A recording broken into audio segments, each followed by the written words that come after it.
Yeah, man. Welcome to the Freedom Show. From wherever you are all over the world, and we hope you're going to enjoy this. Yeah, lero tugambe muziki tukubako benga tuli far away from the land. With me is my brother Nubian Lee. Yeah, my brother Aziz Azion. Yes, blessed love. It's always good to do music with you, bro. Panange, we are doing this as a freedom show, but we don't like to, sing so formal twina kusiba matayo kogera ko bitufu no nafe ba muziki tsolo kudeno nga tukuba muziki gwafe nga tugonyumirwa choka nga togera ku nsonga enkulu entufu. We hope you all enjoy the show. We hope nobody gets offended because all we bring to you is love. Now this song is called Ebibuzo Binji na answer ntono. Sound the vibe.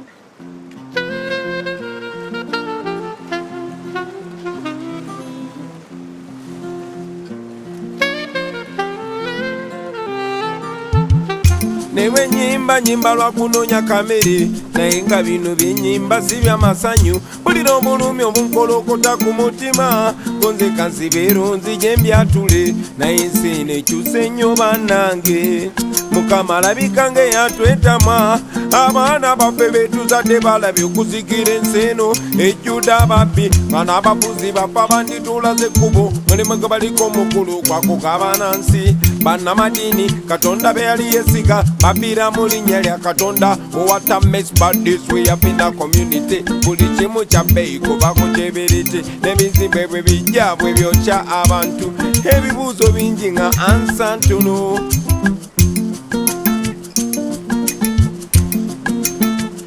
what a mess but this we have been a COVID-19 buli kimu kya bbeeyi kubako kyeberete n'abalwadde bwe bajja bwe bamala ne babulawo bulira nga wakende noyitirako mu kibuga abakola ennyo bafuna katono ate mu bulumi abakola ekitono be bafuna ekinene bwai nange kyenebuuza munnange bakimbimbi kati be bawasa abawala bato abavubuka abato ne bawasa abakadde ne weebuuza ensonyi zadawe ennaku zino nange kyenebuuza munnange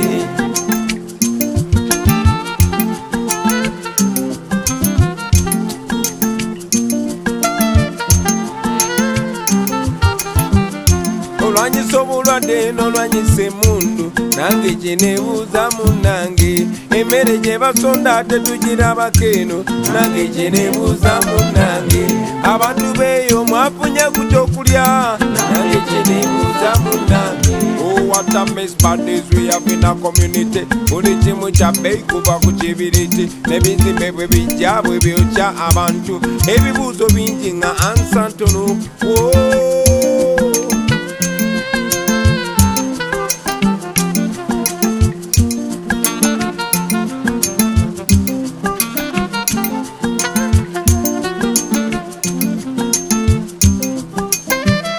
zenyimba lwa kunonya kamere naye nga bino byenyimba si bya masanyu obulumi bunkolokota mutima gwange konzeka nesooleyo mbyatule naye nsi nekyuse nnyo bannange n'abasoma abatagana nga batasoma ensi nekyuse nnyo bannange abalina lupiya nabo tuzibasanga ensi nekyuse nnyo bannange ensi nekyuse nnyo bannange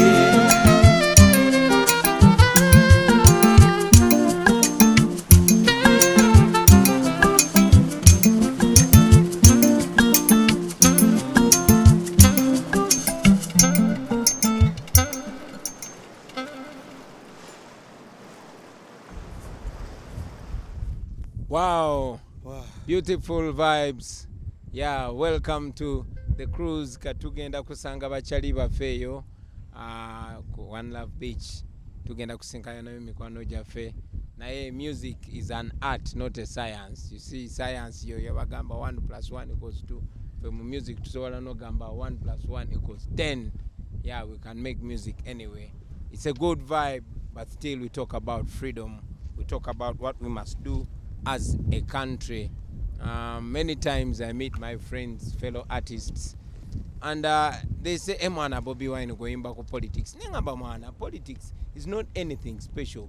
Politics is you. It is the decisions that are being made for you, whether not by you, but they're made for you.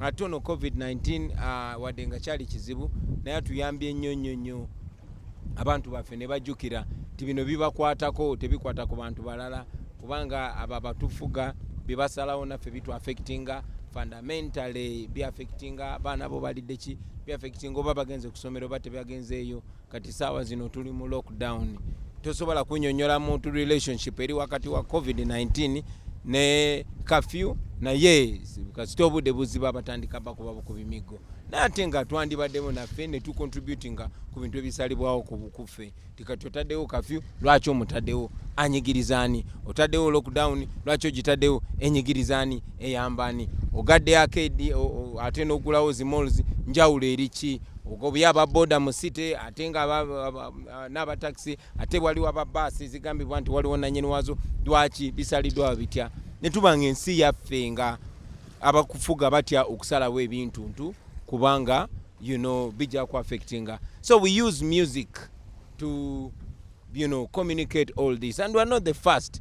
Fela Kuti, Christopher Sebaduka, Miriam Makeba, Ochegera Boy Wange, Balake Dube, Bob Marley, generally abantu bonna betukiririzam. They used music to communicate because Bob Marley say when music hit, you don't feel no pain.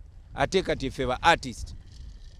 Kirabika ffe tusigaddeyo kati okuyamba ensi yaffe kuba kati abantu abagira matayi bwe boogera amazima bagamba yo politics oyagala kwesimbawo naye gwe artist bweyogera ekintu ekituufu bajja kifuna mu love. So mukozese music wammwe mwana okwogera ekituufu. It's a pleasure hanging out with fellow artists.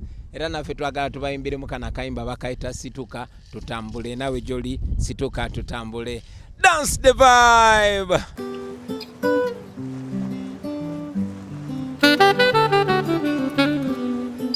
Welcome to the Freedom Show. Ladies and gentlemen,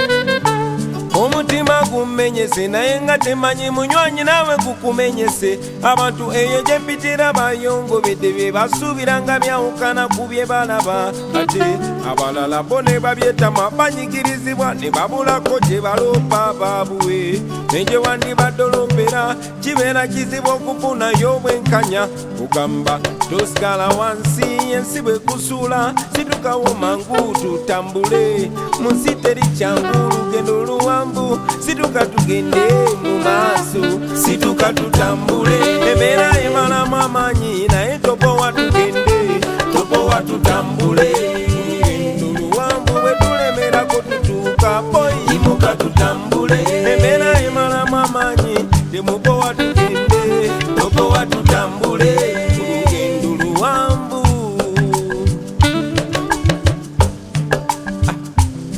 So when the going gets tough, the tough must get going, especially when leaders become misleaders and mentors become tormentors. When freedom of expression becomes the target of suppression. When democracy becomes impossible. The necessary must be done.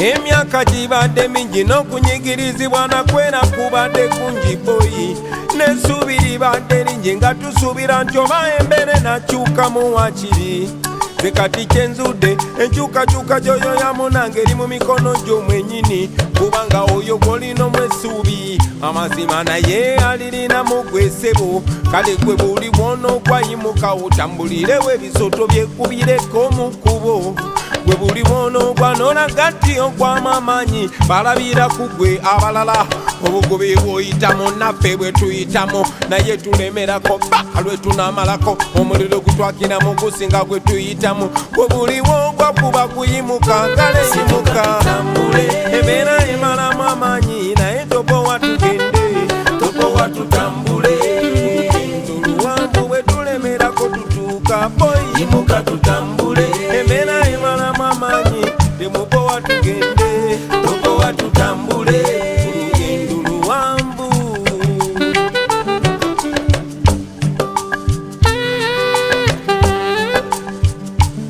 Ladies and gentlemen, Joseph Sachs.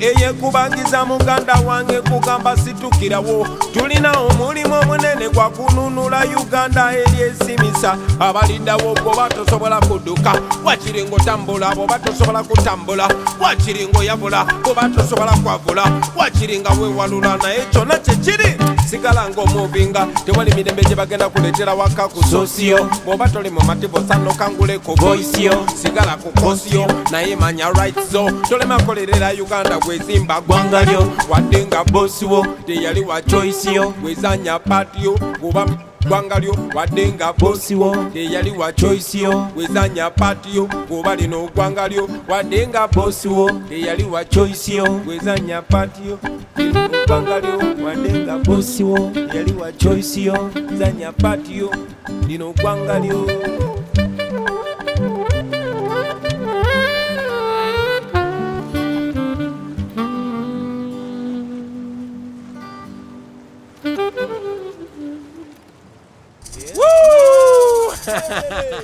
Omanyi mwana Bob Marley yagamba omuziki ne bwe gukuba gutya tuyinza wulira bulumi. So it's a beautiful thing. We celebrate music on Lake Narubale, our beautiful lake. Named it Victoria. This is Lake Narubale. We are in a generation that is bringing back what belongs to us. First of all, our freedom, our identity, and in fact, let me take this opportunity, Nubian, to advocate for the restoration of the original names of our natural futures. Imagine such a beautiful lake, the biggest freshwater body in the world. It is ours because it belongs to our grandfathers. We are born here, and then you name it Victoria. No, sir. This is Lake Narubale. And the same should happen to the roads. There's no way we should continue using names, Makinon Drive, Makshon Falls. That is Kabalega Falls. And there was even a dare to rename it. Anyway, that's a conversation for another day. We should just be proud that we have a beautiful country, Uganda. Tunensi eyakabi wano osule kijanjalo no gende bibyo no komawe myezi ebiri maso no jawe chokulya nolya.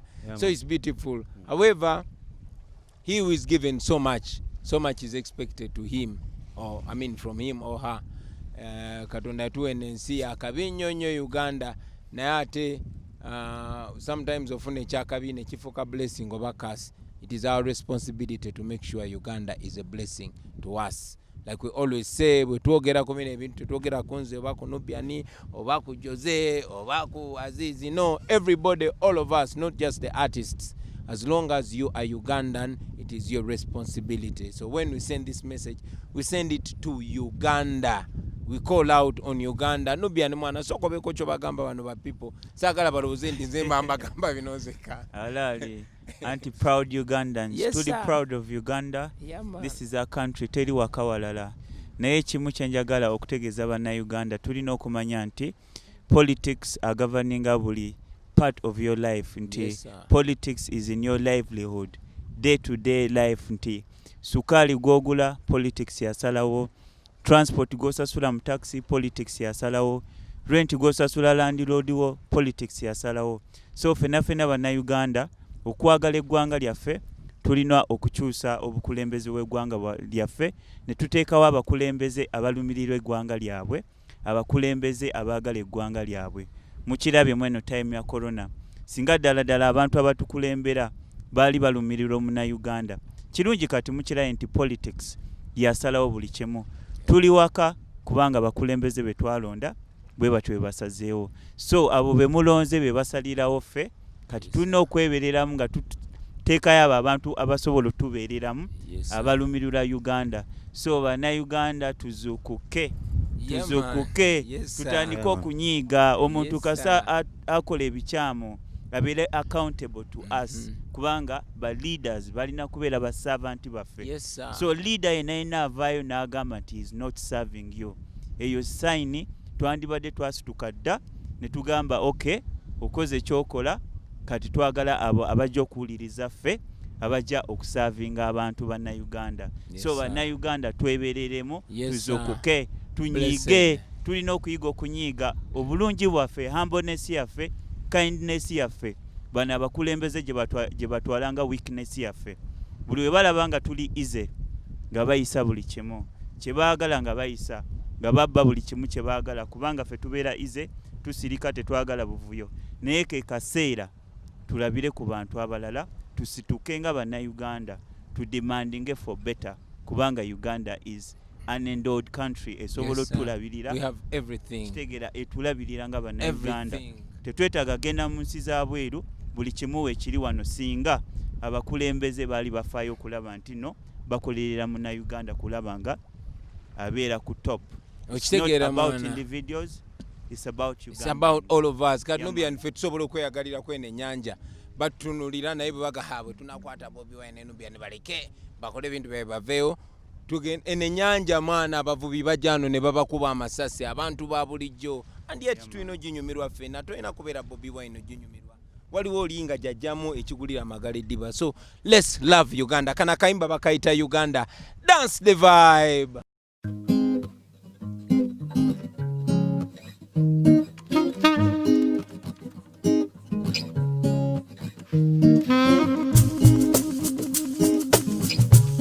UG my mama land, Wake up, UG my fatherland. wake up. Well, it was 9th of October 1962 when our nation was born, beautiful and endowed with the promise of democracy, with unity in diversity, different tribes, different religions, but coming together to form a nation that will make life better for the future generations. Well, indeed, we are that generation.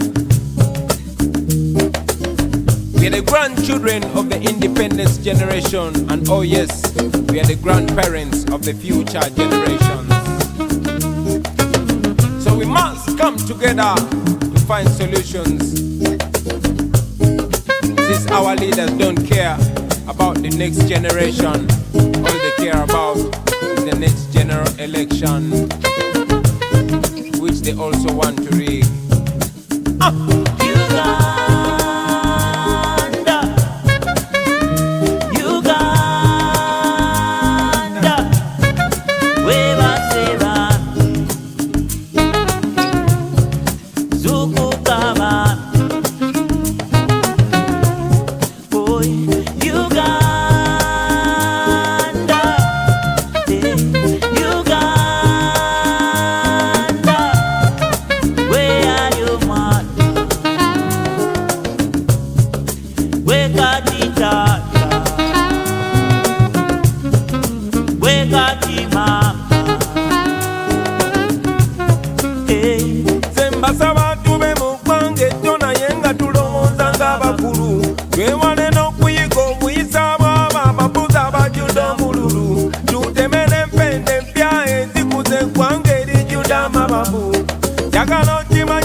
We are the country, we are the future, we are the change we badly need. We are the youngest population in the world, we stand a chance. We are the leaders of the future, and the future is today. If we only come together, we can change our destiny. Bobi makuche tuli otiraba we tuli, si we tuli na okuba Uganda.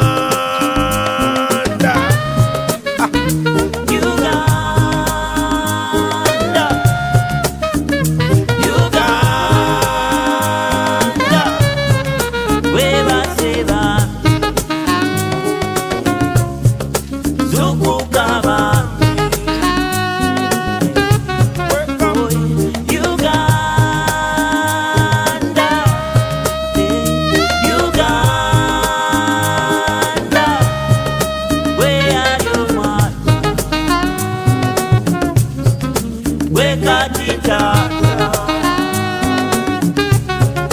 wekati mama. Hey. Kati bobanga weba sensa balero sisimuka tuligambe chatte kwanga twakiraba tichichite mwakola eyali omutoluli abusenge emyaka giyise kati yefe emiti emito kuba olabenga twejuna gwe muti omuto boyi olabenga wejuna saba wenyigire mu bikolwa byolaba nawe ebinyula ensiyo oleme byakunda kumbali kuloba ensi ngewabogiraba oleme nakuba walayise eddembe lyo terigulwa bunusu yagala okimanye mutima betutaye pepe basinga okutya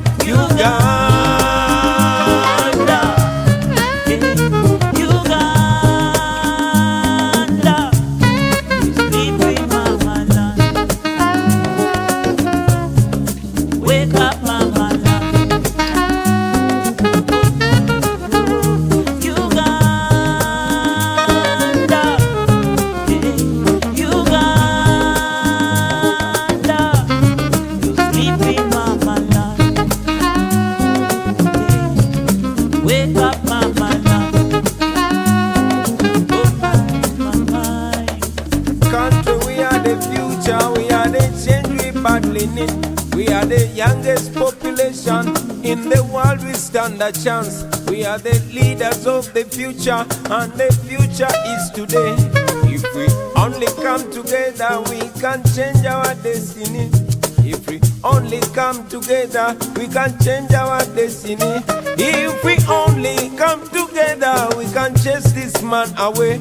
If we only come together, we can chase this man away. If we only come together, we can chase this man away. Woo! Atenga vyaddala. Yes, man. If we come together, we can change the course of history. We can change our destiny. We can change the way people look at us.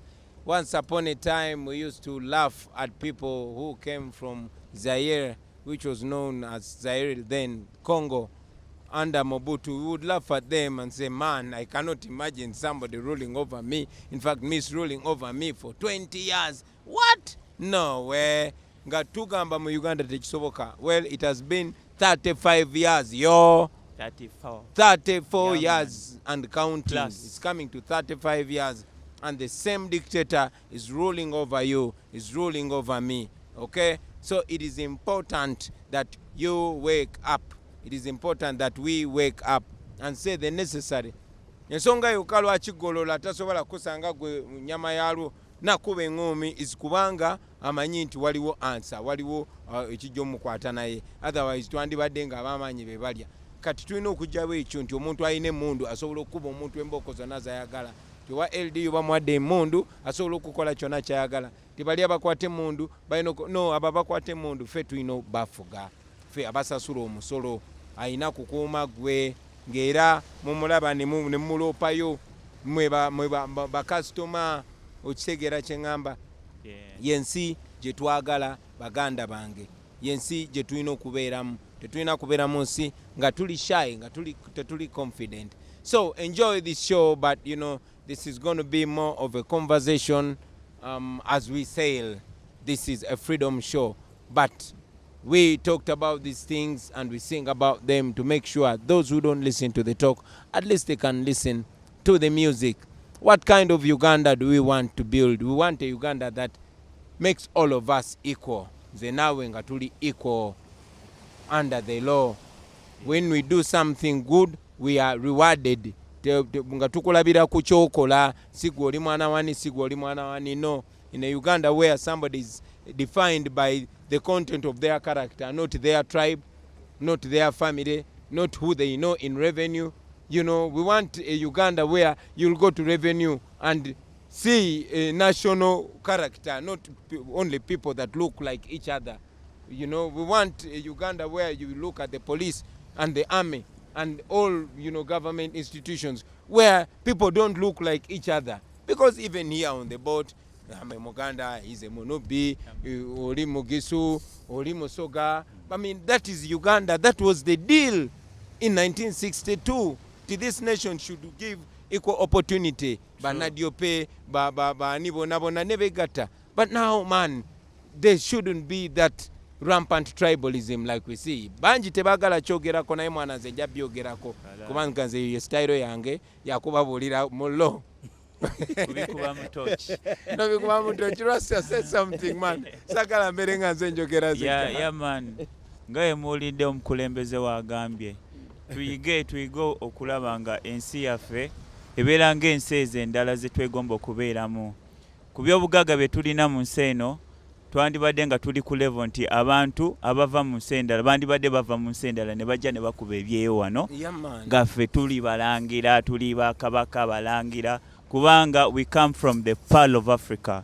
Wano buli kimu ekitandikira. Ti byonna we should be living as kings and queens mu Uganda. Tuleke kubeera ba slaves. Naye currently batufuula ba slave, tuli okuservinga just ka group kamu ak'abantu ab'omukwano n'abafamily ab'Oluganda nti bo baasalawo okufuula Uganda faamu yaabwe. Tulina okuvamu eyo mu mbeera twebereremo. Ate okiraba Rasta. Yeah, man. People see and understand what we're talking about. True. And they want a better Uganda and they know they can get it, but they are scared. Okay, they want to go to heaven, but they don't want to die. They want to become physically fit, but they don't want the pain of the gym. So if you want to get what you've never gotten, you must do what you've never done. Okay, you must break your fear.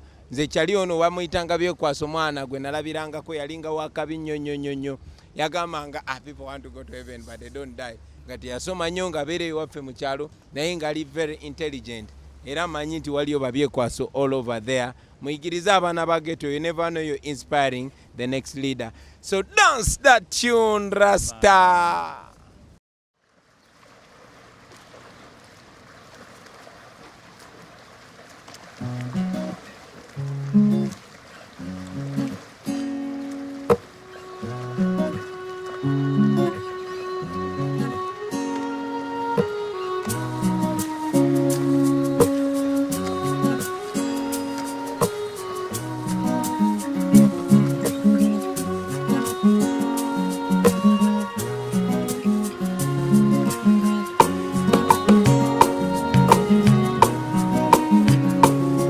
If you stand for the truth, you better be ready to stand alone. If you stand for the truth, you better be ready to stand alone. If you stand for the truth, you better be ready to stand alone. Stand for the truth, you stand alone. Ewaffe gye nakulira mu kyalo wabangayo omusajja yalinanga ssente nkumu. Byekwaso yali wakabi mukanoni nga lwalabikako bayita wamu n'effiye. Naye gekinewunyisa ku ssente ze yali alina Byekwaso yali tapowa mu site. Nga n'oluusi baffire bwe bakyala yabakwata ku mukono n'abaleetako mu ghetto. Era nze okuva mu buto nayagala nnyo bwe nkulame nga Byekwaso. Olumu ze namusalako ne mwebuuzisa nayo kikola otya Byekwakyo. Yaŋŋamba bw'olikulobere nga nze ssente z'olifuna zireme kufuula muntu mulala.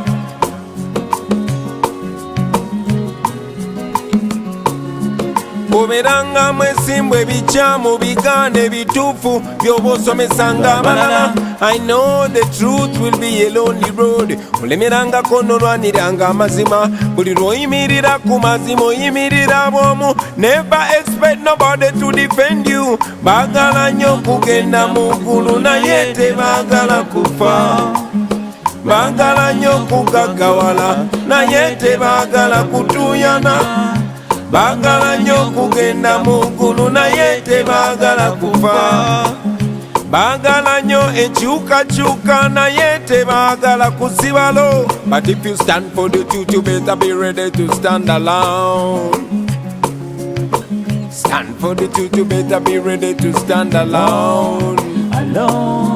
If you stand for the truth, you better be ready to stand alone. Stand for the truth, you stand alone. sente twagala, eby'omugagga twagala, naye tewali kisobola kugula ggwanga. Bikyamu bikolebwa buli nnaku tubiraba, naye okubyogera kubeera nga kumira mwoyo. Nze kye nnava nsalawo mbyeteeseze, byenjagala okukyusa ka mbyekyusize, oba kugogola malo baluziika ndwezimbire, byenjagala okusomesa abaana ka mbesomeseze. Sekinnuma engoye tuzijjanga China, nga tuli mapamba tuzala ne ba designer. Singa twali twazimba oil refiner, tetwandivunamidde embeera z'aba foreigner.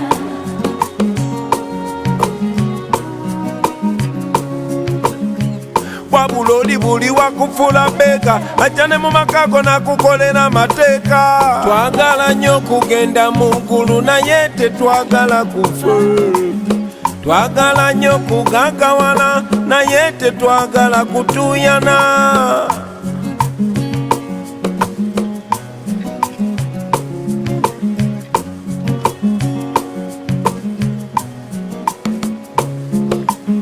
Twagala nnyo enkyukakyuka, naye tetwagala kusibalo.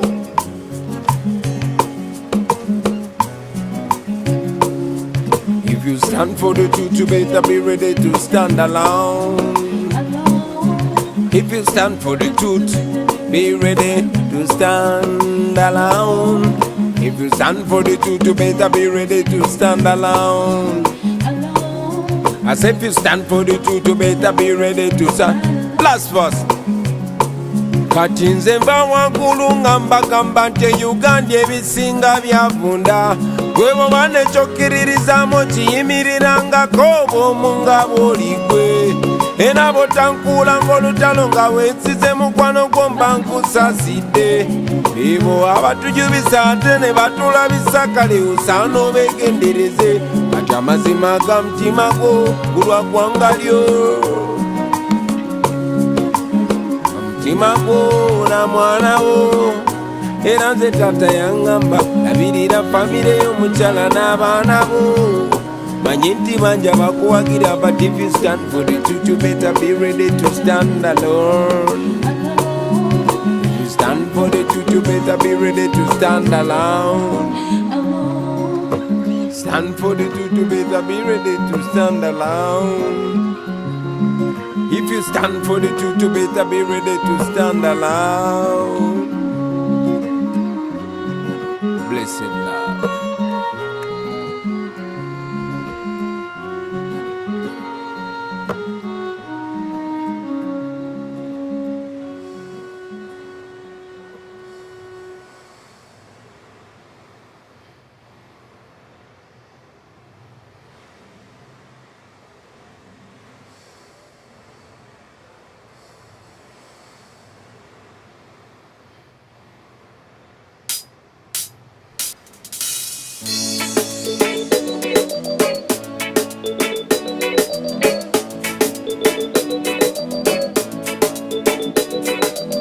Well, it down, no love is in the air. If you have a lover, put your one in the air. Hang me there, hang me there.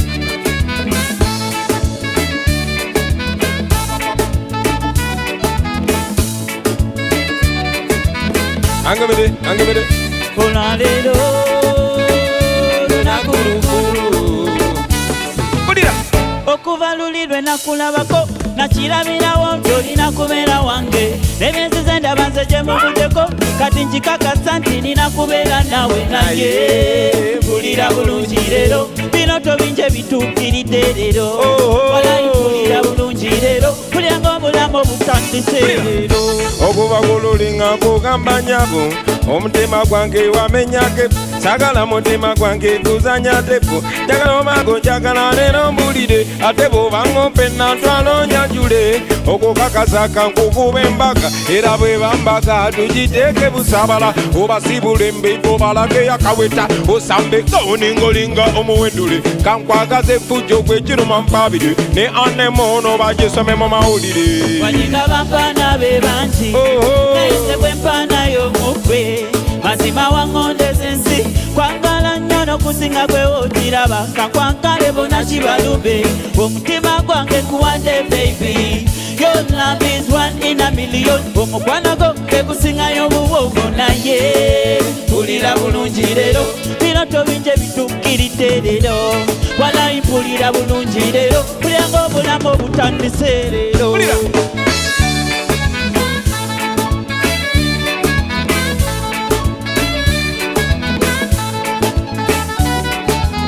Nera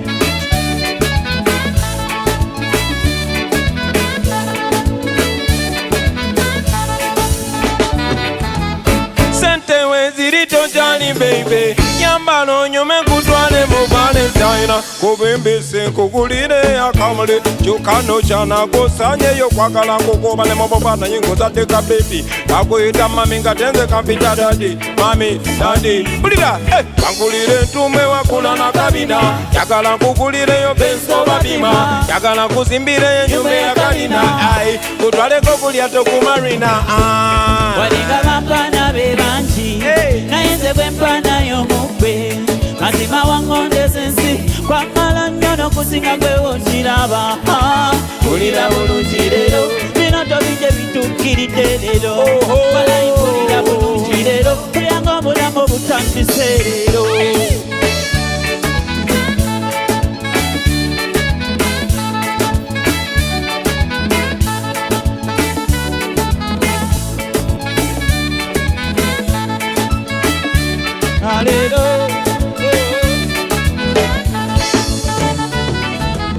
Sente weziri tojani baby yambalo nyome kutwale mu Valentine. Yeah man, welcome to the Freedom Show. It's always a pleasure. It's senyo kubera namwe wena wherever you are watching from. Eri kuboti nga tukruzinga ebade jaribu. Now welcome to the real show. This very song bakaita abalungi balumya tujja kawereza chali waffe bamuyita ngoba sonko ani linya lyali ya kisiramu wegwe watunyumiza story eno ne tujikola makayimba kakunyumire and all the broken hearted people. Dance a fire. Oh. This is a true bad man love story running down for me heart and me soul and mind. No one can feel me heart is breaking and nobody can cry me tears with me crying.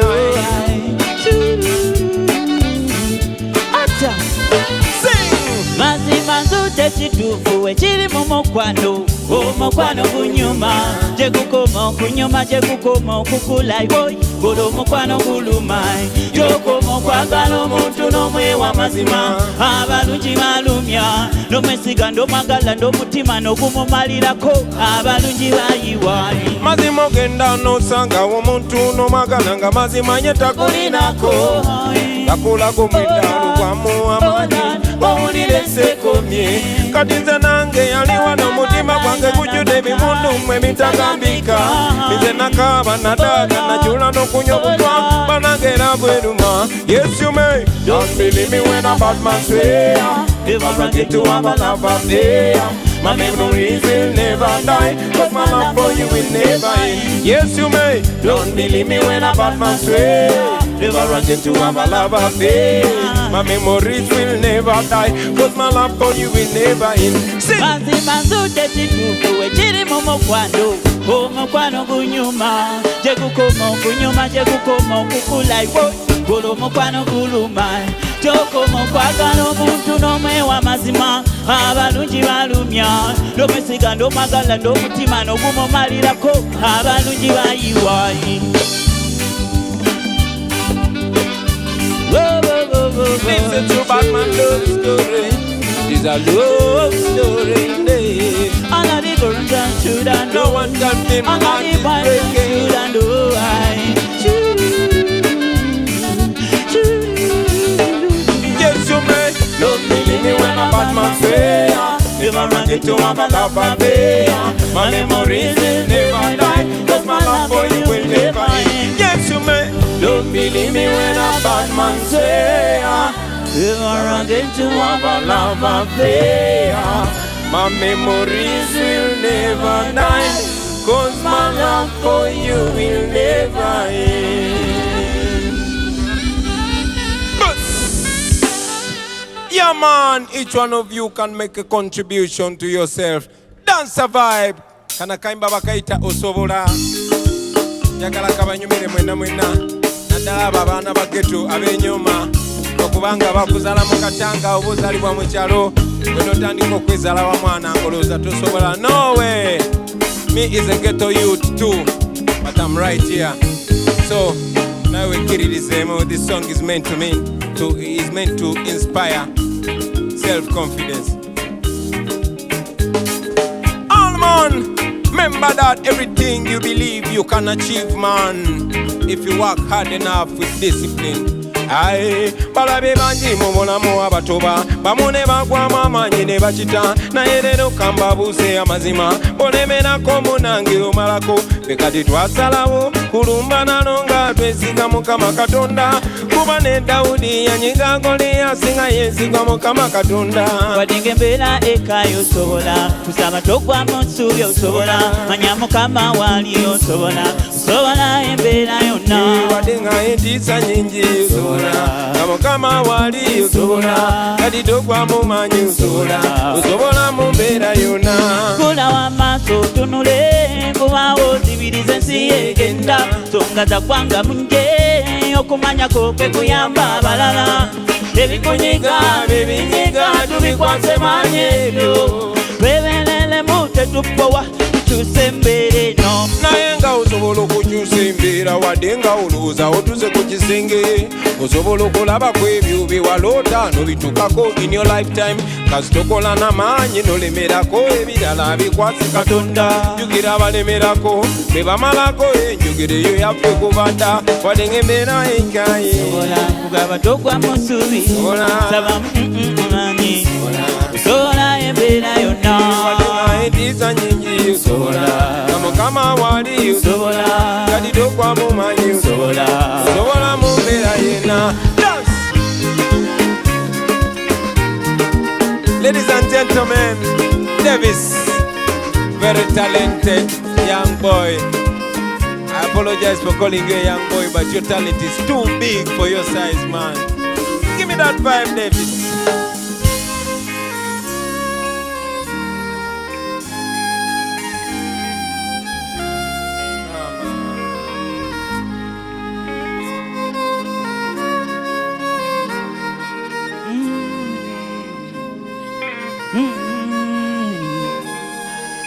Dance. Abadde bakulimba Sobola abawoza tolumba Sobola Katonda talimba Sobola manya ye defender Sobola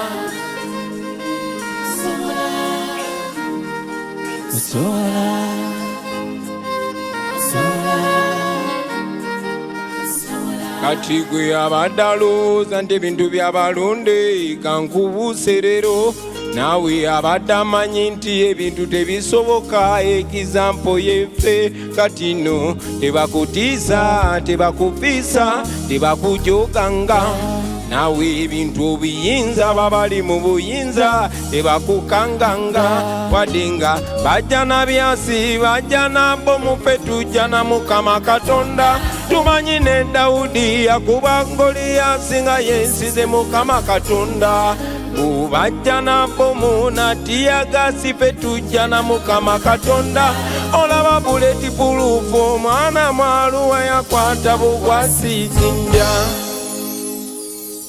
Blessed love. Yeah, man. Yeah, Nubian. Yeah. Kasoke nyimbe kana kayimba nga tusomerako ba ex bona simo bubi in Chameleon his voice. Simo bubi. Yeah, man, greetings fellow artists, whoever you are, wherever you are, I bring you love and respect.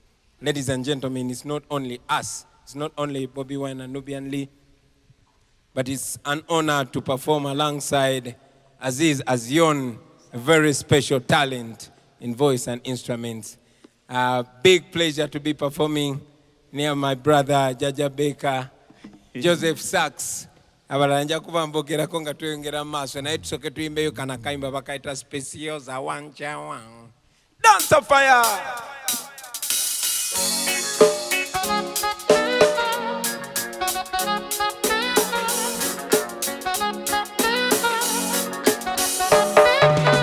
Joseph Sachs yokozotya ako kofuye sikembadde mmanye naye ko kafuye katukagendereko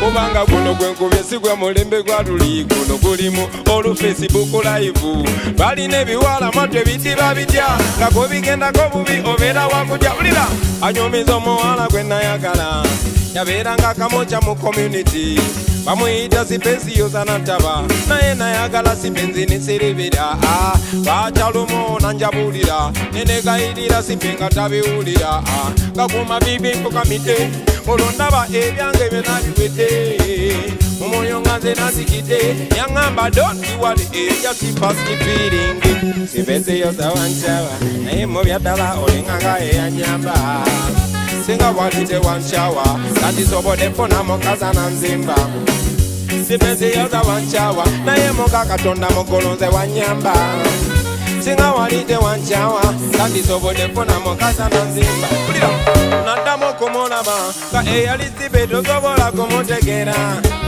nekenyini teyetegeera ewajajayibomo kimumbaseri eri wansi yenasembayo musanga mwana muwala yayiga n'okonya kabanga tuli ne batayi bange tuli muswaka tunywana byaffe tuteredde yekaziza zimbidde akudde nette bizibu oluna yakalidde ondowooza ngalaba musana konze gundire katongo babikadde emusomera kuba ku bya jeme bwe yanjagalira nga tukyanga nekyaga bamumpisangako mu shoti pajero nembonabona ekigo nga kalira piro nenkoga nga sikyalya wadde naŋŋamba don't worry just pass the pity sibese yoza wancawa nalinganga yanyamba singa waliti sibese yoza wancawa naye muka katonda mugulu nga wanyimba singa walite wancawa sandisobodde funa kulya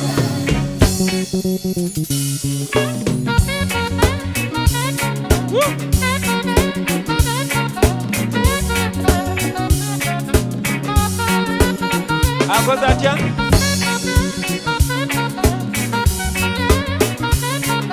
ye mama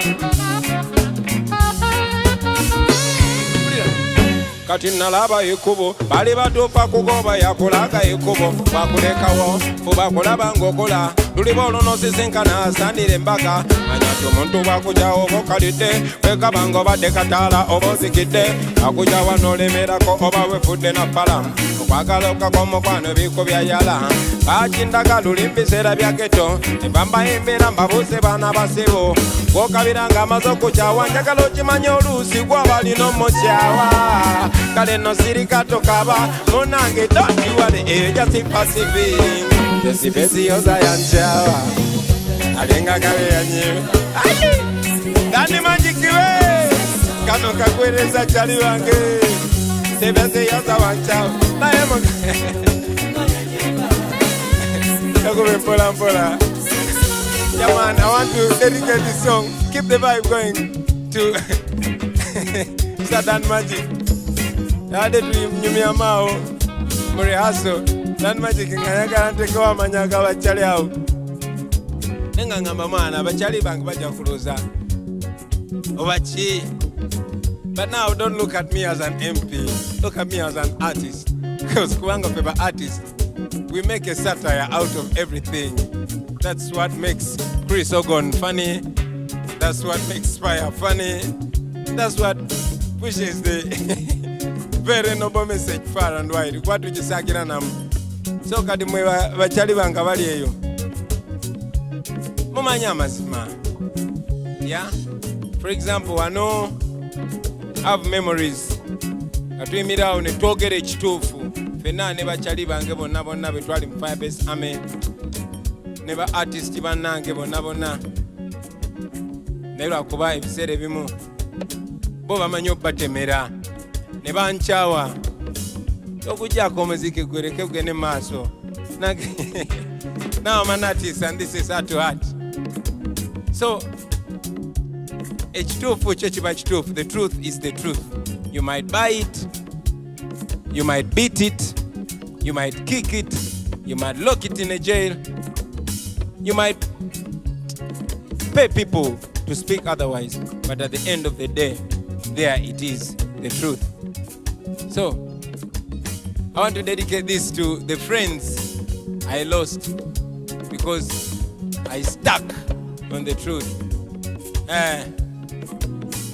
Bachali bange mwanchawa na yenze chirabanga namwe abanyamba singa mwalite mwanchawa sandi bade freestyle.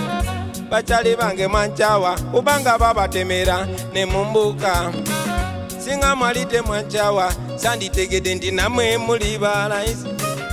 Bachali bange mwanchawa olwokugenda ku mazima ne mumbuka singa mwalite mwambwaka andi besize mu byakabi ne muntunda ne fulufiga wanchawa naye muga katonda mukulunga wanyamba singa walinga tonchaye andi kwesize mu byakabi ne mumbuka ne basi kati wanchawa chali wange amazima nawe nontunda singa walinga tonchaye andi kwesize mu byakabi nonchi waliyo abalala bangi nnyo obambogereko naye I want to keep the friendship, and you guys know that at the end of the day, I love you and you love me, but because money and confidence, but you can have a harder breaking point.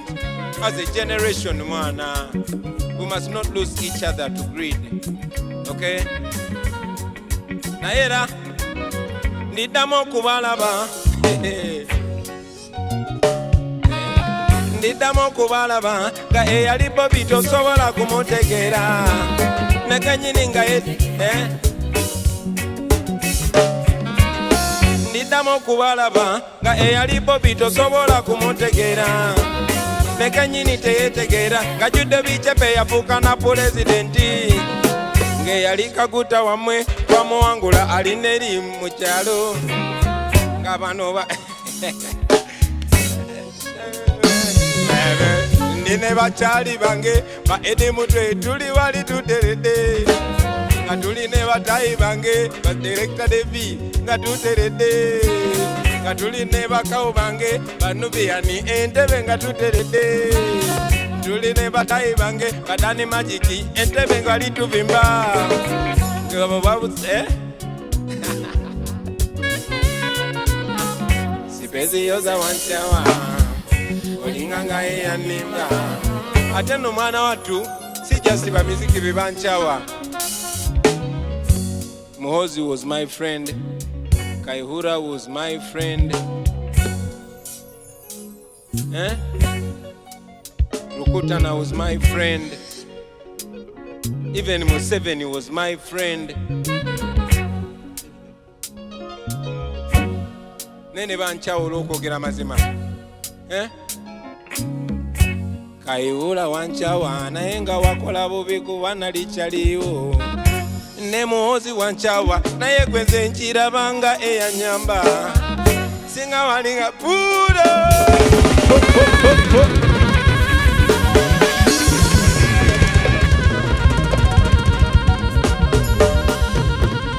that's a fire.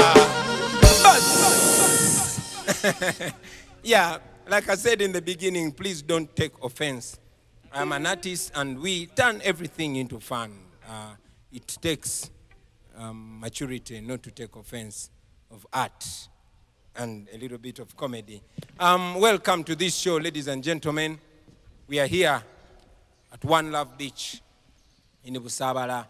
Yeah, tufuna vibe yakabi, and this particular place is called Radio Corner. Omugenzi Moze Radio yasiga keyo painti kuma injago yagalanga nnyo wano ekinewunyisa nti ba legend balina ebintu bibafaananya. In Uganda we've had two legends abalina outstanding voices. That was the late Paulo Kafero and the late Moze Radio. Naye kati luli ku quarantine show I gave respect to Moze Radio, and now that we are blessed and honored to be in his presence, ye tumwadde ekitiibwa ekimala. Olwaleero I want to respect the great late Paulo Jobo Kafero. I've not commented about the goings on, but I hold him in very high regard. Kana kaimba kubirako mwana zizi ku ndongo ya Kafero awo tujijamingemu Just. Aye. Ladies and gentlemen, Evamita Ziza Zion. Woo!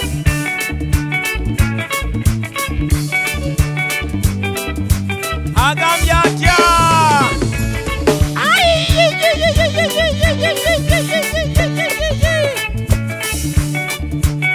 Representing for Paul Kafero. Kino chene amanga kalombolombo kange ekyokujjamba imbiringa ebinyuma ni mwana wa wano ero mubando mutendekeo waddala muganda wo Kyagulanyi temumbusabusa ne mu bika by'Abaganda nsibuka mu kyajjajja wange Kayiira kabube ettumbi mu kiro ne ngenda musale kanzigulira taboola abantu bakika obeera butalaba okuleka wali muganda wo gwate n'okozesebwa ng'omunene mukyawule okusoosola okukuba kumanya musayigo nga nenda etugatta ya Nakalamba ni mumalirivu nnyo okuviira ku kyantuma okulembera abantu bange ni mumalirivu nnyo okuviira ku kyantuma okulembera abantu bange nsobola ngumidde n'okukubibwa nangebwa gye nasibuka era nga ne mu makomera nze nsibibwa ebigambo ebijoteke ebijja binjogererwa nabikwasa musumba wa Katonda ebigambo ebijoteke ebijja binjogererwa nabikwasa musumba wange Katonda njiza obuyimba bungi gasinga kubira mu lulimi Luganda ne mu maaso g'abakama bange nimwetwaze nnyera nga ngunzi njiza obuyimba bungi era nga nkubira mu lulimi Luganda ne mu maaso g'abalonzi bange fuba okola ekituufu era ngonze siyinza kweyisayisa kikungu ebyo bibaka wange nga ngenze singa eyo yeyali eneyisa mwendi pawo yambiri mpagidde mumwe ebyo mama Azizi baba tokwata ku ndonge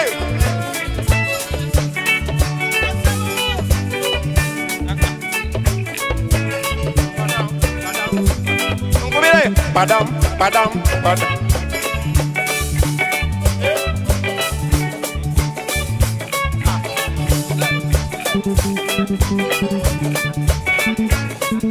tuba munange nnyo kano badde okalaba tuba gakyale wange kano badde okalaba tuba munange nnyo Kafero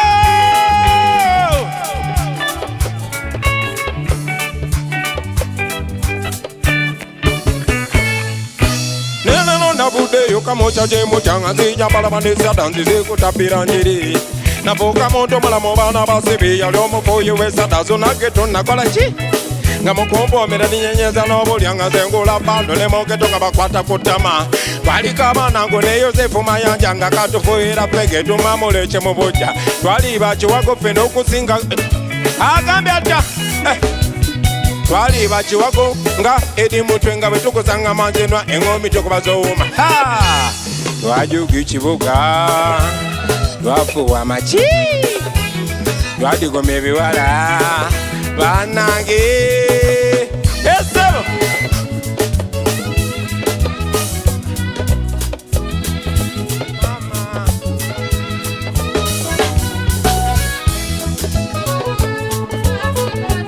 shaloniwe kulira nze tondaba kati sebo okubonga ne bano babesije ne bamawo nali kibanda pull up blessed love yeah man it's like only yesterday when I was in my early 20s we give thanks for the gift of life we give thanks for the thousands of second chances that we've been given in life to make a difference to learn through the hard times like Malcolm X one time said don't be so quick to judge a person because they don't think like you or see the way or see the way you see things. Because there was a time when you did not think the way you think today. So, let's try to be patient with them. Bajja tutegera maana. Nange mnamala emyaka mingi nnyo ngamba maana abo abantu bali mu byabwe abo ba politician until I realized nti tuyina naffe okuplaying a part. I hope it did not come almost too late. Naye nammwe mujja kwebuusa nga mmwe It's a pleasure again to have you, friends. This is the Freedom Show. We use music to address the issues. Like Bob Marley one time said, when music hits, you don't feel no pain. So we hope you don't feel no pain, because what we're saying is the truth and nothing but the truth. So katonda tuberenga tubakuba guno muziki. Dance!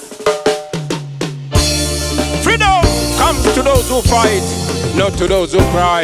Because the more you cry, the more your people continue to die. So rise, free yourself. Yaga, yaga, yaga, yaga, yaga, yaga, yaga, yaga, yaga.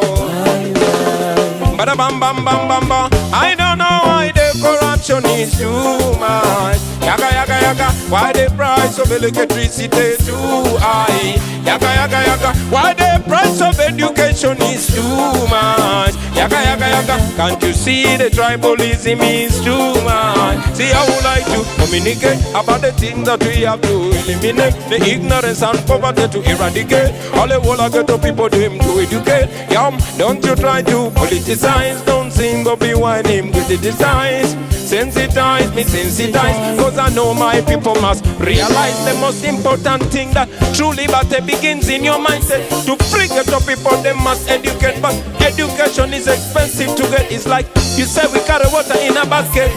I don't know why the corruption is too much. Why the price of electricity is too high? Why the price of education is too high? Can't you see the tribalism is too? Temudao mwerimbe, temudao mwerimbe, moza tukava mago.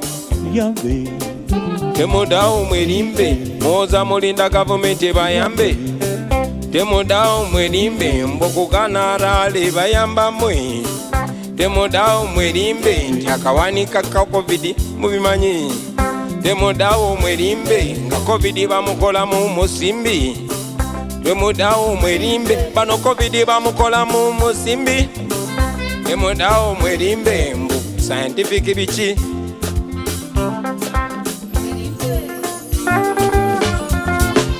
Mulikola mutyanga bechanze, bano bana Uganda nga bakoye.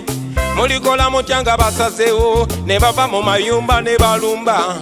Mulikola mutyanga banyize nga abana b'Emali bwe banyize. Mulikola mutyanga bechanze nga abana b'e Misiri nabo bwe becanga. Olikolota bechanze nga abana ba Kamfole bwe bamugoba. Olikolotanga bakugobye nga Omar el-Bashir bwe bamugoba. Olikola matyanga bakugobye nga Chaliwo Gaddafi bwe bamugoba. Olikola batyanga bechanze abana ba ghetto nga bakoye.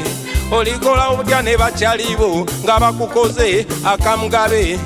Olikola tyanga bakoye abantu bonna bonna nga omuntu wa famire y'omusalo gw'omwezi tegumulisa kumala wiiki kumwezi. Akawunga kemugaba tosobola nakukawa nsolo gwe. Ebijanjalo byemugoba tosobola kubirisa mwana wo. Amata gemugaba namwe mugalaba. The truth we speak, nothing but the truth. One drop like that, one drop like that. Katika mbyogere. Huh? Listen. Bwemutuba mu masomero fizi tusasila zimu, naye emirimu gibera gy'abalondemu. Abavubuka baffe betting gwe mulimu. Mwagala ekibuga, zi arcade ne muzisiba, zi molo mwana watu ne muzireka. Omunaku yanyigibwa mu COVID, omugaga nga mwete bimkwatako. Emotoka eza gavumenti, abantu bammwe be bazivuga. Emirimu gya gavumenti era abantu bammwe be bagirina. Ebifo mu polisi, abantu bammwe be bagirina. Ebifo mu magye nabyo abantu bammwe be babirina. Esente za COVID siraba bwe zirongoosa mu malwaliro. Tell them. Are you ready?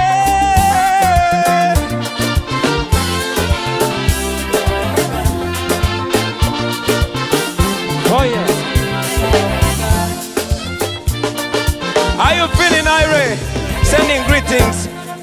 all the fighters, all the freedom fighters, wherever you are. Keep strong. Keep strong. Keep solid. Keep pushing. Freedom is near. I don't know why the corruption is too much. Yes, man, freedom will be the ultimate prize. The price has been paid. I want to dedicate in a very, very, very special way, ladies and gentlemen, this show to a lady called Rita Nabukenya. She was murdered by the police as she was coming to court to hear a case. Now, here is the story. Today, the president and the Electoral Commission are banning public rallies. They don't want the message of freedom to reach the people of Uganda. They claim we should communicate on social media. But hey, once upon a time, the government presented a proposal which became a law and put a tax on social media. The president was saying social media is used for Ugambo, but I know that social media is the mode of communication where young people meet and talk. Many of our young men and women don't have jobs here. They go to the desert to look for greener pastures. The only way we can keep in touch as family is through social media. But he put a tax on social media with all due respect to the president. And now, when me, my brother Joel Senyonyi, my brother Raymond Mujuni, my brother Apas, my brother Nubian Lee, my brother Dan Magic, and very many other brothers and sisters like David Lewis Rubongoya, like Roy Semboga, like Chairman Nyanzi, decided to go and protest against this tax because it was immoral. Young people use the internet to communicate. Right now, I am performing to you on Facebook, on social media, because it is our only way we can communicate. We are first world brains stuck in a third world country. In fact, this is not a third world country. We only have third world leaders. Anyway, we protested against the tax. Many of us were arrested, like Julius Katongole, like Nyanzi, like Eddie Mutwe, like Selecta Devi, and were taken to Luzira prison. Later, I was also arrested and arraigned in court for protesting against social media tax. So Rita was riding to come to court and stand in solidarity with the brother because she was putting on a red beret. She was deliberately knocked down by a Uganda police car, and they killed her in the full glare of surveillance cameras, which you and me pay for. The police said that happened in front of a camera, but again, later on, the police spokesperson came out and said the footage has gone missing. Anyway, I don't mean to bring back sadness, but I want you to know why I respect and celebrate Rita Nabukenya. Sister, rest in peace. Fetucha Pamba na tucha chikuba. Dancer next fire. This song is called We Are Fighting for Freedom. This is a message to the government expressing what's exactly on the people's minds.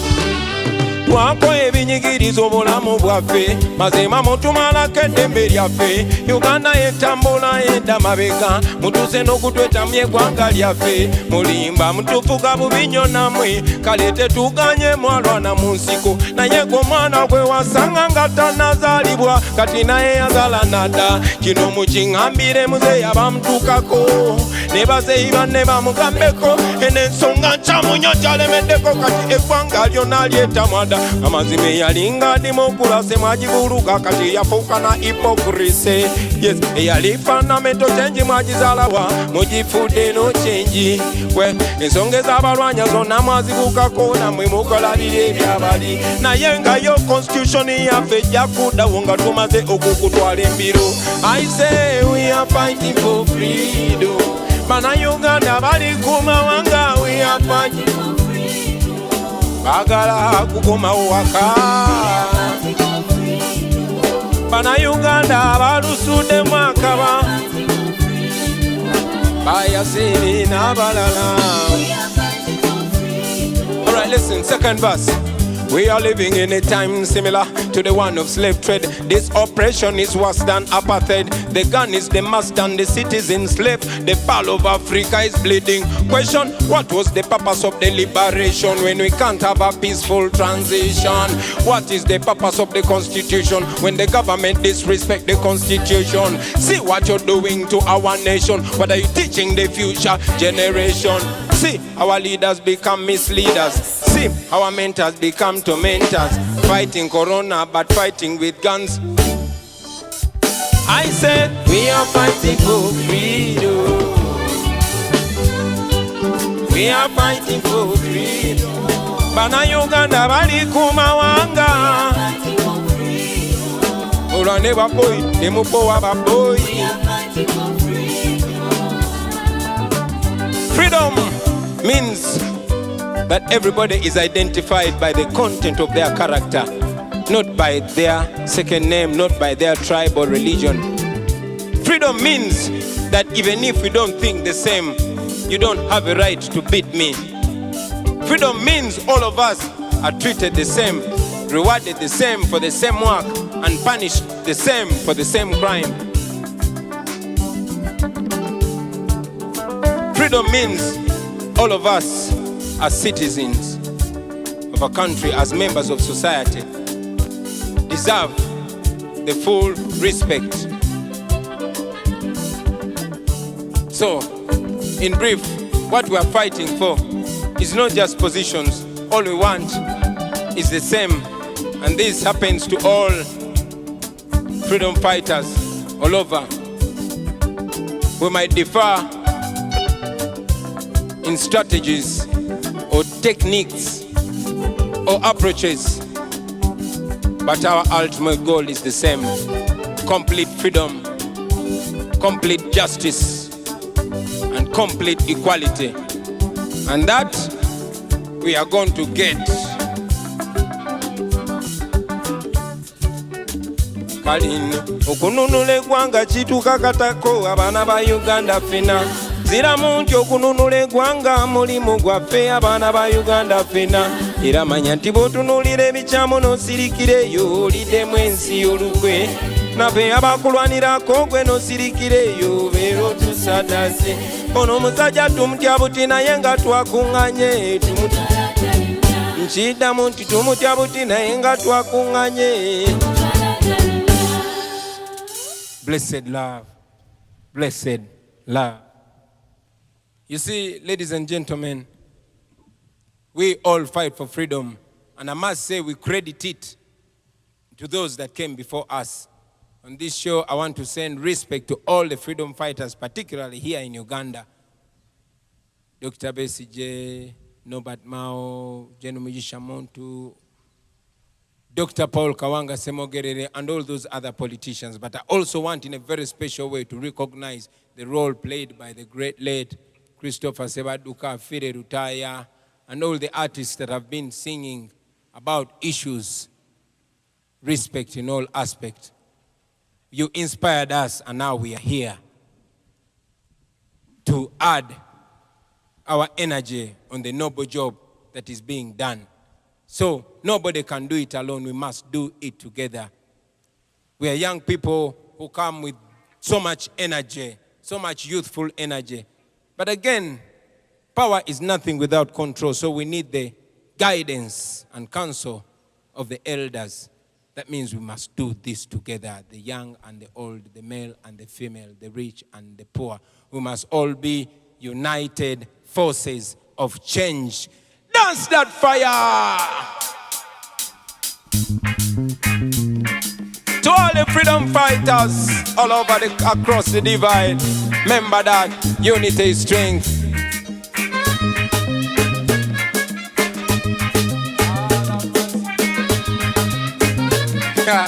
Ladies and gentlemen, Joseph Sass, once more. Lord of mercy. Okay, how about you? United forces of change. The only way we're gonna get a liberation United forces of change. The all of us must come together as one. United forces of change. The all of us come together as one. United forces of change. All of us must come. Listen. Our people complaining night and day. They wonder why we continue to live this way. But I know that things can change someday, if we really want them to change anyway. Uganda land of abundance, but Ugandans living in deficiency. The leaders want life presidency. We must abandon that silly tendency. Uganda rich but Ugandans poor, because the leaders them drunk on power. They run nation like family affair. The citizens suffer but they don't care. United forces of change. The all of us come together as one. United forces of change. Opposition come together as one, please. All of us must come together as one. Alright, let me tell you. So now we say, whether you are JMA, whether you are DP, whether you are NRM or you are FDC, whether you are CP, whether you PC, whether you are ANT, banegwanga bali malawo, abanyazinga tabantu bali mukufa na njala, bwetwegata ne tugoba bana bajega tusobola okutasa eggwanga ensega. United forces of change. Tubasabye come together as one. United forces of change. The people them must come together as one. Ngambie United forces of change. Banange come together as one, please. Joseph Saxi Bambika Poe. Lord of mercy. Agambia Jazizazion. Lord of mercy. My people complaining night and day. They wonder why they continue to live this way. But I know that things can change someday.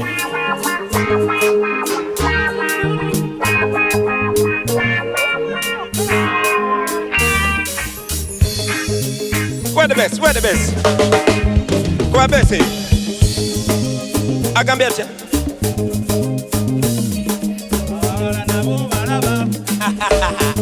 Akabetia abalala na bombalaba simana obo balaba na embalaba.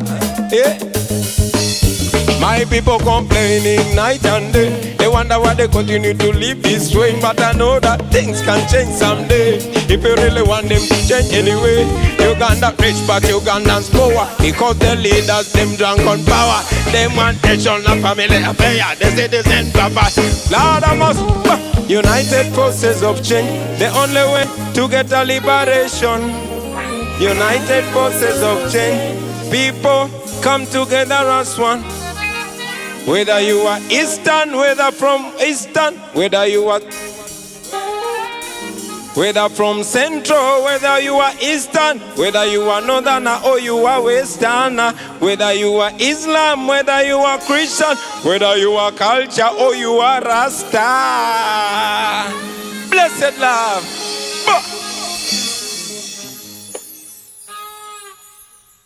Yeah, man. Like King Selassie one time said, until the philosophy that holds one man greater and one man inferior on account of anything, skin, color, race, tribe, religion or creed, until that philosophy is finally and permanently destroyed and discredited, it will be war. We might not fight violently, but we shall fight to the end. The beauty about it is that our fight is a legitimate fight. It's not a secret fight, it's a public fight. It's not a violent fight, it's a peaceful fight. Because the people are fighting against are violent. And we know that violence cannot stop violence, only peace can do that. Darkness cannot drive out darkness, only light can do that. And like Dr. King say, hate cannot stop hate, only love can do that. Twagala kola buli kimu tukolanga tukikola mu ddembe, tugenda mu kulonda okujja, njagala okozesa omukisa guno obasaba okubeera ab'eddembe. Mubeere ba ddembe, naye nga temulinyirwa ku mutwe. Mubere assertive, muyimirirewo. 1 musewe eddembe naye nammwe mubanje eddembe kubanga muli baddembe. Buli kintu kyonna kyonna amateeka gaffe kyekoogerako gakuwa bw'eddembe nga gwe omuntu wa bulijjo. So n'okulonda kuno twagala kubeere free and fair, nga kwa mazima na bwenkanya ate nga kwa ddembe, kubanga okubula ebbula ly'amazima n'obwenkanya lirijjawo eddembe. You know, you cannot have peace unless when you have justice and honesty. So let us put the ingredients together that bring peace. Kana kayimba bakayita ddembe, njagala kabaweereza mwena mwena abaana abafuna eddendaga muntu abagenda okwewandiisa, abagenda okulonda. Dance of fire!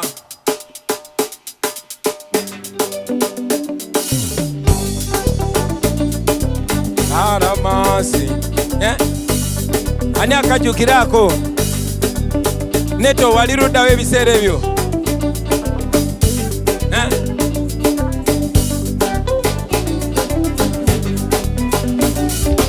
Abakubangana abalumangana abatemangana balabapapamangana mu kifo ky'okulungamya kw'omuntu eyandibaddewo okulungamya abavubuka lwakiko bakulembera mu kukola obutabanguko bino byonna byenatidde nnyo okulwana mu bavubuka kususe nnyo abakulembeze kibaswaza nnyo kale abavubuka nze nsaba tukole bwe tuti okulonda kubeere kwa ddembe n'obuyinza bubeere bwa ddembe ne muzeeyi apowe mu ddembe Uganda etunyumire sabye okulonda kubeere kwa ddembe an'obuyinza bukyuke mu ddembe naffe tuvimbe mu ddembe obulamu butunyumire kuva ku independence tuli mu ntalo kyekireetagako kuva mu independence tuli mu ntalo kyekiganye ne Uganda okula lwa ntalo buli gavumenti yezena ntalo ate baagala okugenda zibenga ntalo bakikola batya bali aba Tanzania bakyusa nga tewali kulwana ntalo bakikola batya bali mbana Kenya bakyusa nga tewali kulwana ntalo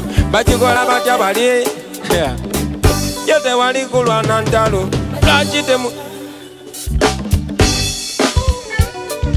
lwaki temukitandika abasebo abakulembeze okulwa mu ntebe kyekireetera Uganda okuvuga muzeeyi Museveni okulwa mu ntebe. One drop. This is unfiltered. One drop.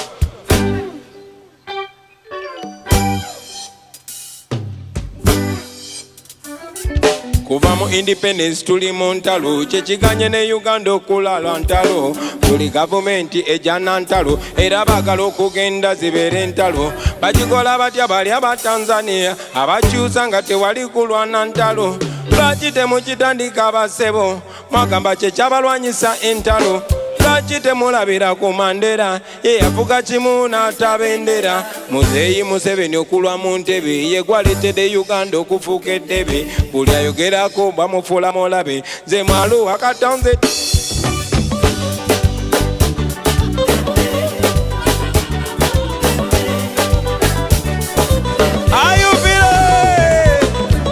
kati okulonda kubeere kwa ddembe n'obuyinza bukyuke mu ddembe banange tufuuke baddembe Uganda etunyumire nsabye okulonda kubeere kwa ddembe n'obuyinza bukyuke mu ddembe banange tubeere baddembe. Wando gano ge mazima gali agakawa abasinga abagatyanyawo ano ge mazima gali agakawa gwatanakimanya kati nkubuusa boy obanga odala oyagala Uganda ne mu bikolwa okiraganga tuzimba omusingi guyambe Uganda n'abaana baffe kwe balirabira bamanye ti omuntu okugenda mu buyinza tekikyetagisa kuyiwa musaayi bamanye ti omuntu okukuuma obuyinza tekimwetagisa kucunya banne bamanye ti omuntu okukuuma obuyinza tekiteegeza bamanye ti abantu beesimbawo abantu ne balondako abantu beesimbawo amateeka bwe gabagamba ne mwami byabakama kana kayimba kakunyumire ne bakyali bo bonna nammwe kabanyumire manyi nti mukola amateeka era bino mukimanyi ti abantu beesimbawo abantu ne bakuba campaign abantu ne balondawo asinze ng'abafuga gwe basinze ng'asikawo naye gwe abakulembeze kati bimuyoga kimu byakulimba lwaki mutufuga bubi bwe tutuse okulonda ne muteekawo okukyanga lwaki mututidde nnyo tutuse okulonda muteekamu obukolomoni kiki mutidde nnyo tutuuka okulonda muteewala ebya campaign nga mutidde nnyo mbu scientific campaign lwaki mutidde nnyo gendako oyitireko wa mu kikubo mwe mutidde nnyo naye musanze bana Uganda ababuufu mutidde nnyo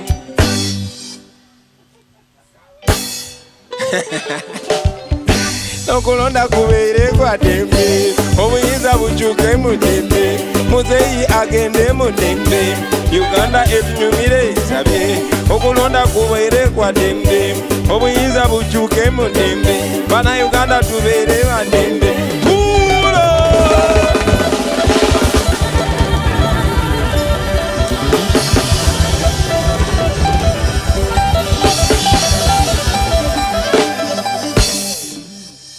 Man, Frantz Fanon say, every generation must identify and discover their calling and either betray it or pursue it. This is the time. And like Yoweri Museveni said in the 1980s, that if a government has closed out all means of peaceful change, what do? The question comes back now, 40 years later. Remember that, every youth in Uganda. Bus!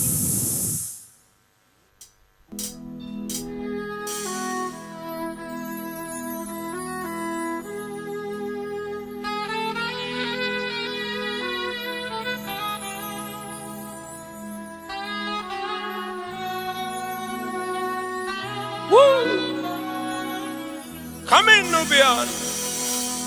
Olutalo nga luwedde tuliyambale ngule tuliyambale ngule tuliyambale ngule olutalo nga luwedde tuliyambale ngule tulivimba mu Uganda empya. Never and never again shall it be. Kana kaimba kandi nyumye nga Dr. Hildaman Nessa babadde bansuubiza okubeerawo naye baŋŋambe bakwatibwa trafiki nemanyi balaba nabo live. Sing!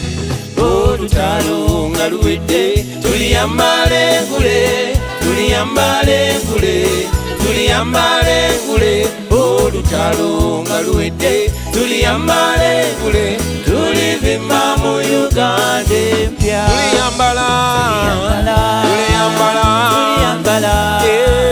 engule zimasamasa olutalo nga luwedde tuliyambale engule tulivimba mu Uganda empya. Obusosoze nga buwedde tuliyambale engule n'enguzi nga ewedde tuliyambale engule n'ekibataka nga kiwedde tuliyambale engule tulivimba tuliyambala engule zimasamasa olutalo nga luwedde tuliyambale. Bano si be bayayi Manisuru wala wano patu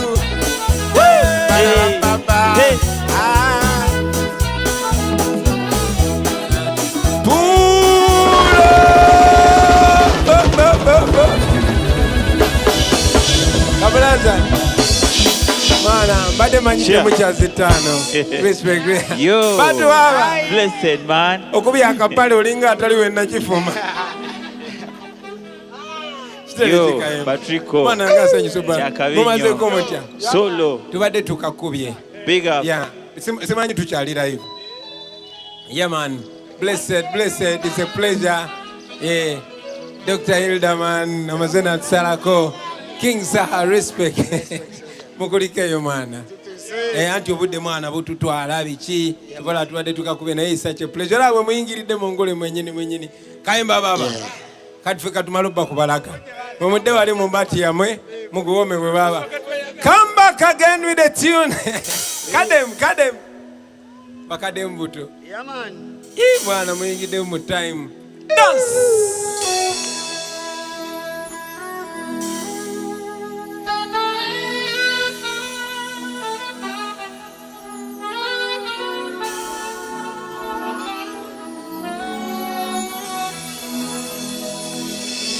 Olutalo nga luwedde tuliyambale ngule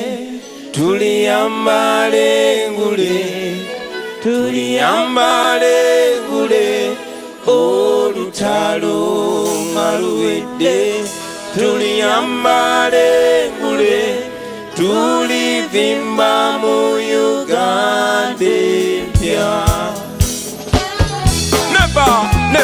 Never again shall it be that this beautiful nation will continue to experience the oppression of one by another and bear the indignity of being the skunk of the world.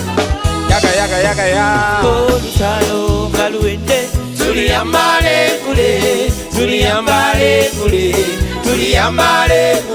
olutalo nga luwedde tuliyambale ngule tulivimba mu Uganda empya. Tuliyambala engule zimasamasa olutalo nga luwedde tuliyambale ngule tulivimba mu Uganda empya. Obusosoze nga buwedde tuliyambale ngule n'enguzi nga ewedde tuliyambale ngule n'ekibataka nga kiwedde tuliyambale ngule tulivimba mu Uganda empya. Tiyagasi nga wedde obwana kyemalira nga buwedde tuliyambale ngule obukeruzi nga bugeze tuliyambale tulivimba mu Uganda empya. Tuliyambala engule zimasamasa nga luwedde tuliyambale tulivimba mu Uganda empya. Bantu obuyinza mu mikono gy'abantu ensensuubize tulebanga tebakyatufugisa mundu ensensuubize mu ggwanga ery'amazima n'obwenkanya ensensuubize tulinyumirwa Uganda eyo kati gwefuna endagamoto osobola okwebereramu n'okukyusa ebikunyiga agamaanyi tugalina people power ewagudde tuliyambale ngule tulivimba mu Uganda empya. Bafuwe Joseph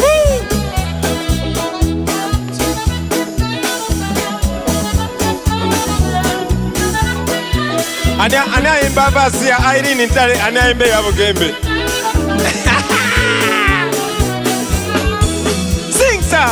Omusolo nga gukendedde tuliyambale ngule abalimi nga tufunye akatale tuliyambale ngule wenga mu nsi olina eddembe tuliyambale ngule tulivimba mu Uganda empya. Tuliyambala engule zimasamasa nga luwedde tuliyambale ngule tulivimba mu Uganda empya.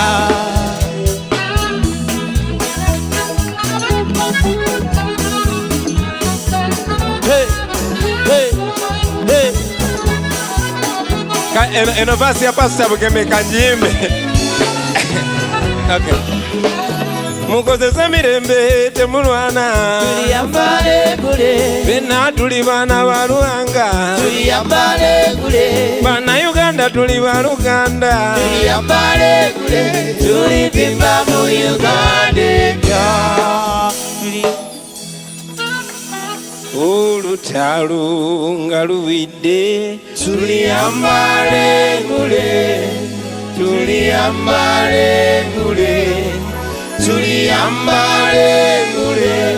olutalo olutalo nga luwedde tuliyambale gule tulivimba mu Uganda epya. Blessed love. Ladies and gentlemen, King Saha, and on the left, Dr. Hildeman. It's always an absolute pleasure. You cannot do music alone, just like you cannot change the world alone, but at least you can be the gum that puts people together. Kabanda! Yeah, man, respect. Kabanda, respect. Vian, Pankean. Yeah, man. One love. Yeah, man. Katindo Binovio, now you hear it sounding nice because in the sound we have both the top producers in this country. Ladies and gentlemen, we have Tony Hose in the Viuma and we have Pademan in the Viuma. It's an honor. This is the creamiest, cream de la cream. Neka kati tuuze kaimba chimwana. Akote kamala tumazoba imbira kaimba. This seems like the climax of the Freedom Show. Blessed love. Make me continue with the show. Respect King Saha. One love, one love. Respect Dr. Hildeman. One love. All right, katika tukubongera ate. Start it.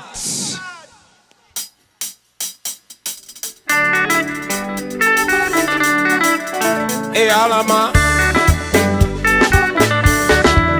Hey alama, noi, noi, noi, noi. Hey alama. Amasungu buli wingala banze ya see sunshine. Nendo zabe chibera baby nga you are mine. Kubano lewe na kusanga nga tuli moda. Nenkuza batu zineko nawe omunyiko squeeze. Bakuba chengamba, olabika nga tampenda. Baby manya buli choyenda. Zenchukuwa kabono nenda. Ay, one day you say it is on the kanya, another day you say it is in Muge. One day you say you are on the Parag, another day you say you are my UK. Anya de pingo itiri mochinya olinganga dai ni mobile. Na yenga charenga, ejana charenga mama. Singana lingi na waka huku, nani bade nangi ni amasabu. Kugame charenga, charenga mama. Singana lingi na waka huku. Cheza batolo vera kuba na balala kuba na kewete. Tetere moto wakwe mulisa nyona yenga wakawari. Wonda monjere kabo pido mutini na ewa tumende.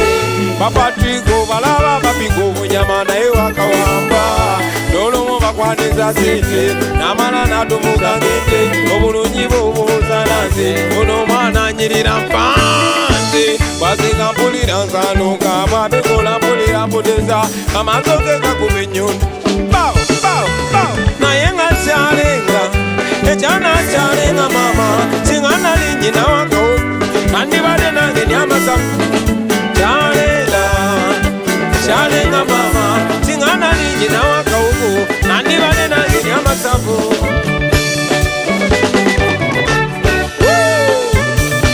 Agaba tieri kibaba.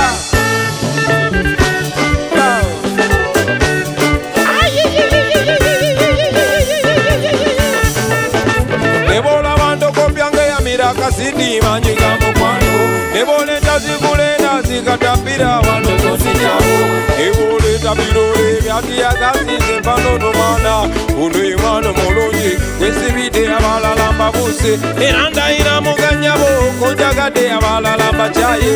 Yetuka, yetuke na ye mutute wange. Mama charenga, charenga mama. Singana lingi na waka huku nandi bade nange nyamasabu.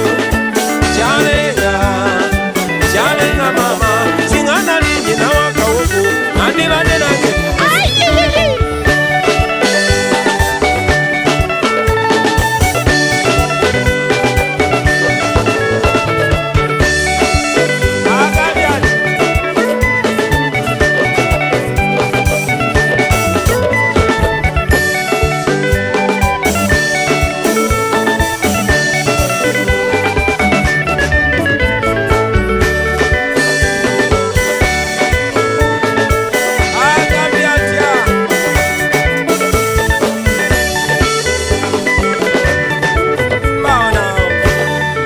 Blessed love. Yeah, man. Coming to you straight from One Love Beach in Busabala. Kana kaimba kasembayo njagala kaweereza abachali bange betukoze nabo concert eno abatali maso ga kamera abali mabega wa kamera betutayogerako naye nga batusupportingireyo mwena tukabaweereza namwe bachali baffe ababeerako ne mulaba concerts zino kyakabi nnyo. This is the only way we can communicate to you, but in a very special way. Era bachali bange njagala kana kayimba tukabaale fena ba legend bonna tuli nabo, the legendary Tony Hose yali mu byuma we mabega sebo ja kujja okubaalemu. Yeah, Jaja Pade, original Pade man, Michael Ouma, Dan Magic, muje tugubaalemu mwa gutandike started.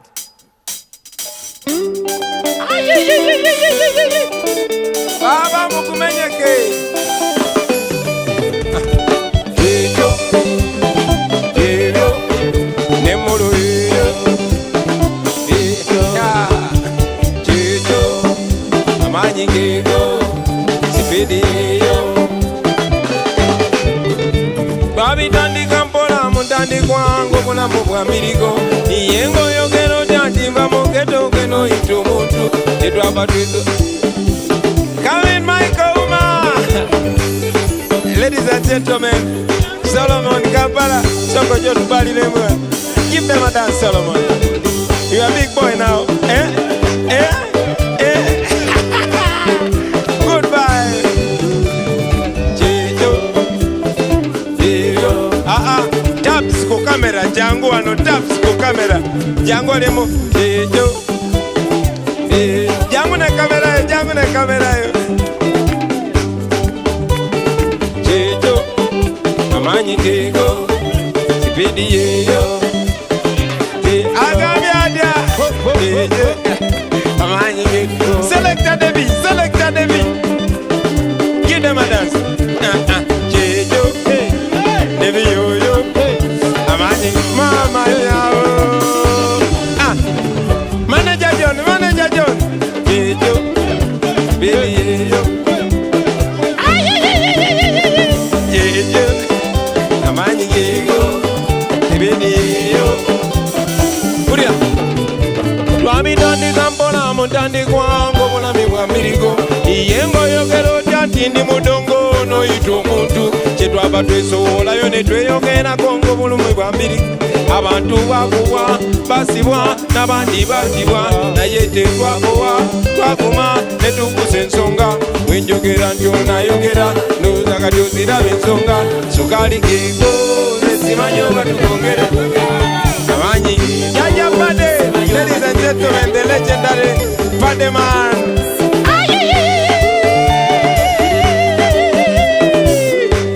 Tony Hose. Ladies and gentlemen, the legendary Tony Hose. Kimujana kamera. Oyo yeze pisaze eba. Yawera mu kamera na yawera fumbe bya kabiri. The legendary Michael Uma.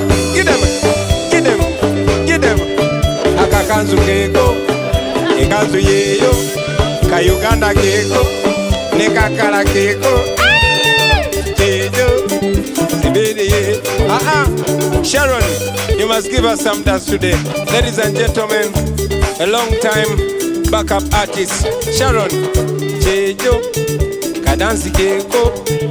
Bambi Jejo. Jejo. Jejo. Sibidi yeyo. Amanyi keko. Don Sharif Naja. Jejo. Amanyi keko. Okay, second verse. Twajigala omugulu talabe kiri mu kwango kutujanka. Twajigala Nubian tajja wano nakubaka dansi. Ani ayalabe ku Nubian ngazina dansi. Omunubi akaya abalaga kadansi kalaba amazima. Omunubi akaya Ebedi kego netimanyo badi njongereo amanyi kego. We want to thank you for watching. Abantu no babera ne bu dance. Patrico. Cho. Kadansi keko. Mama. Amanzi keko, kadansi keko, keko. Hey, hey, yes sir. No manyi bwe tutaba wano. Kati tulaika tutabuse. Saganya ate kugenda mu spiriti ya pere y'abamiziki. Mundekere mwako ba MP banange. Abantu bandekere mwako ba MP. Friends, it's a pleasure being with you on this show. We call it the Freedom Show. Nera na fetunyumirwa. Tubadde wano ku One Love Beach Busabala. Mwebale nnyo, mwebalire ddala. Mukama b'omukisa. Bulira. Kajeko be. Blessed love. Thank you very much.